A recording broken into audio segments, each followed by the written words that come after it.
அருட்பெரும் ஜோதி அருட்பெரும் ஜோதி தனி பெரும் கருணை அருட்பெரும் ஜோதி எல்லா செயல் கூடும் என் ஆணை அம்பலத்தே எல்லாம் வல்லான் தாலே ஏத்து வாழ்க வையகம் வாழ்க வையகம் வாழ்க வளமுடன். குரு வாழ்க, குருவே துணை. அருட்பெரும் ஜோதி அகவல் உரை விளக்கம். உளம் கொளும் எனக்கே உவகை மேற்பொங்கி வளம் கொல கருணை மழை பொழி மழையே என்ற அகவல் வரி திரு அருள் பிரகாச வள்ளலார் ராமலிங்க சாமிகள் பாடி அருளச் செய்த திருவருப்பா அகவல் வரி பாடல். இதனுடைய உரை விளக்கம். உள்ளத்தில் உன்னை கொண்ட எனக்கே ஆனந்தமானது மேலும் மேலும் நிரம்பி பொங்கி எல்லா வளங்களும் நான் அடையுமாறு கருணை மழை பொழி மழையே என்று பேராசிரியர் பாலசுப்பிரமணியம் ஐயா அவர்கள் சொல்லக்கூடிய ஒரு அற்புதமான உரை விளக்கம். உளம் கொளும் எனக்கே உவகை மேற்பொங்கி வளம் கொலா கருணை மழை பொழி மழையே என்ற அகவல் வரி 1523 1524 அகவல் வரிக்கு சாமி சரவணானந்தா அவர்கள் தரக்கூடிய ஒரு அற்புதமான மெய்ஞான விளக்கம். கடவுள் கருணையே விண்மாரியாக பொழிய காண்கின்றனர் அருளாளர்கள். அப்படி காண்கின்றவர்கள் அப்பதியின் பெருங்கருணை நினைந்து நினைந்து உளம் உருகி துதித்து துதித்து கண்மாறி பொழிந்து நிற்கின்றார்கள். கடவுள் பெருங்கருணையும் அது நமக்கே முழுமையாக வழங்கி வாழ வைக்க அப்படி கருணை பலிக்கின்றதையும் எண்ணி எண்ணி பார்க்க பார்க்க கண்ணீர் வருதல் கூடும். எண்ணமும் வேறு எதையும் இச்சையாது. இந்த கருணை கண்ணீர் தான் வாழ்வளிப்பது. மற்றபடி துன்ப கண்ணீர், பொய்யான முதலை கண்ணீர், ஏப்ப கண்ணீர், வீம்பு கண்ணீர், பொருளுக்காக கண்ணீர், விளையாட்டு கண்ணீர் முதலியவையெல்லாம் பெருமை உண்டாக்காது. அகவானிலிருந்து அருட்பெரும் ஜோதியை கருணை பொழிந்து கொண்டுள்ளார். அம்மழை நீர் உயிரிலும் உடலிலும் உள்ளத்திலும் பட்டாலே இன்ப அனுபவத்தை தருவதாம். இவர் அம்மழையை அருள் அனுபவத்தால் உளம் கொண்டுள்ளார். அப்படி உளம் கொண்டதனாலே அந்த உள்ளத்திலே உவகை நிரம்பி வழிகின்றதாம். அப்படி நிரம்பி வழிகின்ற கருணை மழையின் செயலால், உணர்வால், உயிரால், உட்கருவி கரணங்களால், உடல் அவயங்களால், உடம்பு முழுவதிலும் சொல்வதற்குரிய இன்ப அனுபவம் விளங்குகின்றதாம். இதனால் அருள் இன்ப வள வாழ்வு இவருக்கு கிடைக்கின்றதாம். மழையினால் நிலத்தில் பசுமை வளத்தோடு தன்மையும் எழிலும் தோன்றுகின்றன. கருணை மழையால் உயிரும் உடலும் வளம் கொழிக்க முன் ஏற்பட்டிருந்த சோர்வும் தளர்வும் பிணியும் மூப்பும் பிறவாகிய குறைகள் எல்லாமும் நீங்கி திருவருளால் அருள் பேர் இன்பத்தோடு அருள் சித்தி செயல் புரிந்து கொண்டு எக்காலத்தும் அழியாது விளங்கும் திருதேக பெரும் சித்தி வாழ்வும் கிடைக்க பெறுகின்றாரா என்று சாமி சரவணானந்தா அவர்கள் சொல்லக்கூடிய ஒரு அற்புதமான மெய்ஞான விளக்கம். உள்ளத்திலே உன்னையே கொண்டு எனக்கே ஆனந்தமானது மேலும் மேலும் மேலும் மேலும் நிரம்பி பொங்கி எல்லா வளங்களும் நான் அடையுமாறு கருணை மழை பொழி மழையே என்று பேராசிரியர் பாலசுப்பிரமணியம் அவர்கள் சொல்லக்கூடிய கருத்தை நாம் உற்று போகிற போது நம்மை ஆனந்தமாக்கி கொள்வது எது என்ன? அருள்மழை, புறமழை அல்ல, நம் உள்ளத்திலே ஊற்றெடுக்கக்கூடிய அருள்மழை. அதைத்தான் நம்ம சாமி பாடக்கூடிய ஒரு அற்புத பாடலாக, உளம் கொளும் எனக்கே உவகை மேற்பொங்கி வளம் கொலா கருணை மழை பொழி மழையே என்று வள்ளல் பெருமான் பாடுறார்.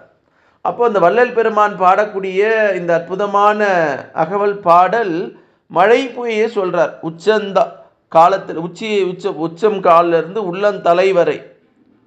அப்போ நம்ம முழுமையாக அந்த அருள் மழையில் நனைய வேண்டும். அதுக்கு நனையணும்னா என்ன பண்ணோம்? மூச்சை கவனி, பேச்சை குறை. அப்போ நமக்குள்ளாக ஓடிக்கொண்டிருக்கிற அந்த ஜீவனை உற்று நோக்கும். அப்போ அந்த ஜீவன் உற்று நோக்க வேற எங்கேயுமே இறைவனை தேடி நாம் அலைய வேண்டாம், இறைவனை தேடி போக வேண்டாம். நமக்குள்ளாகவே இருக்கிறார் இறைவன் என்கிற செய்தியை நமக்கு சொல்லக்கூடிய ஒரு அற்புதமான பாடல். இந்த அற்புதமான பாடல்ல நம்ம சாமி சரவணானந்தா அவர்கள் என்ன சொல்றாரு? துன்ப கண்ணீர், பொய்யான முதலை கண்ணீர், ஏப்ப கண்ணீர், வீம்பு கண்ணீர், பொருளுக்காக கண்ணீர், விளையாட்டு கண்ணீர் முதலியவை எல்லாம் பெருமை உண்டாக்காது. அப்போ எது நமக்கு பெருமையை உண்டாக்கும் என்றால், உண்மையான உயிரிலே, உபாயத்திலே, உடல் அவயங்களிலே உடவும் முழுவதும் சொல்வதற்குரிய இன்ப அனுபவம் விளங்குகிறது. இன்பத்தை அருள் குளியல் நாம் இட்டாதான் பண்ண முடியும். நம்மளுடைய இல்லத்தில் தினந்தேறும் உணவுக்காக பாத்திரங்கள் உணவு படைக்கிறார்கள். அப்போ அந்த பாத்திரங்கள் உணவு தயாரித்த பின்பு அந்த பாத்திரத்தை கழுவி சுத்தம் செய்து மறுநாள் பயன்படுத்திருக்கிறார்கள். அதே மாதிரி இறைவன் படைத்திருக்கிற இந்த ஜீவன் உடம்பு இருக்கு பாருங்க. இந்த உடம்பு ஒவ்வொரு நாளும் காண்கின்ற காட்சி, சாப்பிடுகிற உணவு பொருள், பார்க்கிற நிறைய விஷயங்கள், கண், காது, மூக்கு, வாய், 5 பஞ்சேந்திரியங்கள் எல்லாமே கவனிக்குது.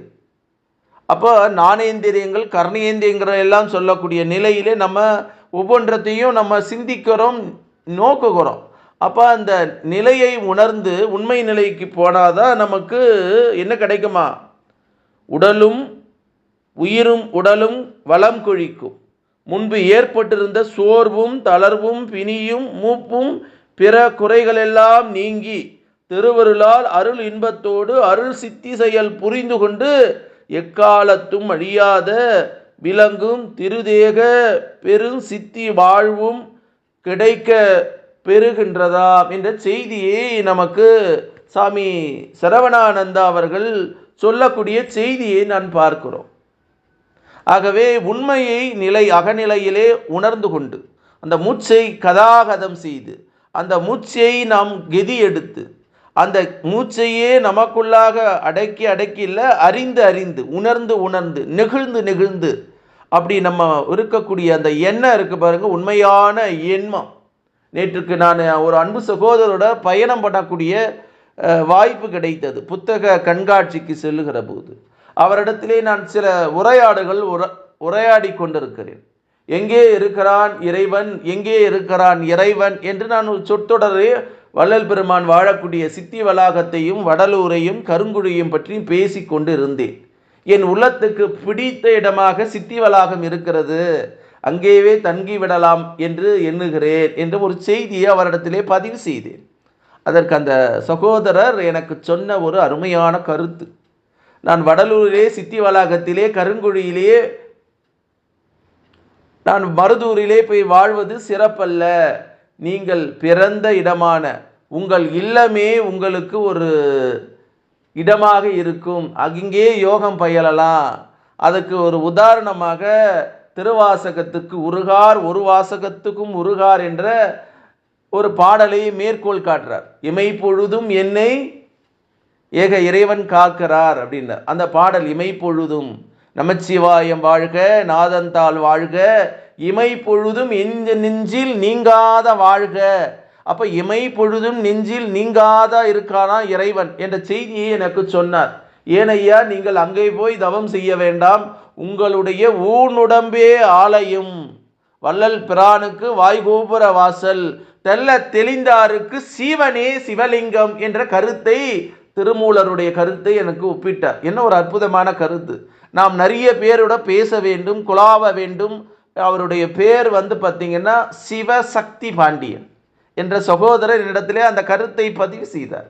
இது மாதிரி நிறைய நம்ம உளம் கொள்ளும் எனக்கே உவகை மேற்பொங்கி வளம் கொள்ளா கருணை மழை பொழி மழையே என்று இறை சிந்தனை தூண்டுகிற வள்ளல் பெருமான் பாடலை போல நிறைய நல்ல அன்பர்கள், தூய அன்பர்கள் இருக்கிறார்கள் என்பது சிந்திக்கும் போது, பழகும்போது ஒரு மகிழ்ச்சியை கொடுக்குது. அந்த அளவில் இந்த அற்புதமான அகத்தினுடைய வாயிலே நின்று வள்ளல் பெருமான் சொன்ன இந்த அற்புதமான அகவல் வரியை நாம் மனதிலே பதிய வைத்து கொள்ளணும்.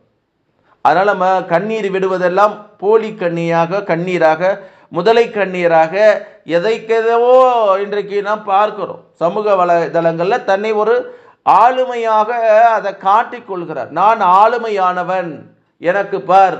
ஆனால் முறையாக இன்னைக்கு சட்டம் பிடிக்காதவன் எல்லாம் சட்டத்தின் அரசனாக திகழ்கிறார்.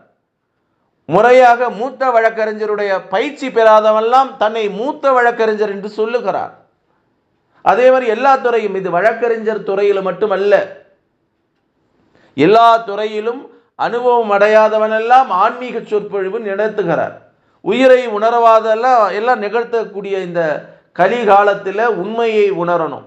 வள்ளல் பெருமான் வாழ்ந்தது போல அந்த திரிதேகம், ஒளி தேகத்தை அடையக்கூடிய நிலையில் சூல தேகம், சூக்கும தேகம், காரண தேகத்தை நாம் பெற வேண்டும். அதைத்தான் ஒரு புத்தகம் நேற்றுக்கு கூட வாங்கின நெருவூர் சதாசிவ பிரம்மேந்திரருடைய புத்தகம். அந்த புத்தகத்தில் சொல்லுது, யோகம்தான் உங்களை உயர்ந்த நிலைக்கு, உச்ச நிலைக்கு கொண்டு போகும். ஆகவே தவம் செய்ய வேண்டும்.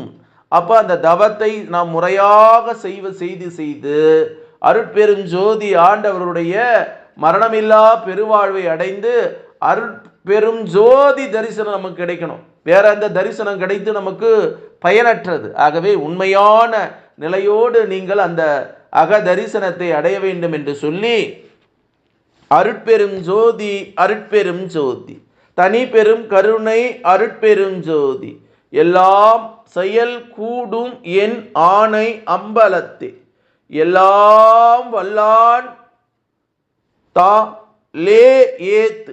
இன்று வருமோ நாளைக்கு வருமோ அல்லது மற்ற என்று வருமோ அறியேன் எம் கோவே துன்று மலை வெம்மாயற்று வெளிக்குள் வெளி கடந்து சுமாயிருக்கும் சுகம் என்று பாடி அருளச் செய்த வள்ளல் பெருமான் திருவடியை வணங்கி எல்லா உயிர்களும் இன்புற்று வாழ்க, வள்ளல் மலரடி வாழ்க வாழ்க, கொல்லா நெறி குவலயமெல்லாம் ஓங்குக என்று பாடி அருளச் செய்த திரு அருள் பிரகாச வள்ளலார் ராமலிங்க சாமிகளின் திருவடியை வணங்கி இந்த பூமியிலே வாழக்கூடிய சித்தர்கள், ஞானிகள், மகான்கள், யோகிகளுடைய திருவடியை தொட்டு வணங்கி இறைநிலையோடு என் எண்ணத்தை கலக்க விட்டு உங்கள் அனைவரையும் மனதார நெஞ்சார வாழ்க வளமுடன், வாழ்க வளமுடன், வாழ்க வளமுடன் என்று வாழ்த்துகிறேன். நன்றி, வணக்கம். வாழ்க வளமுடன்.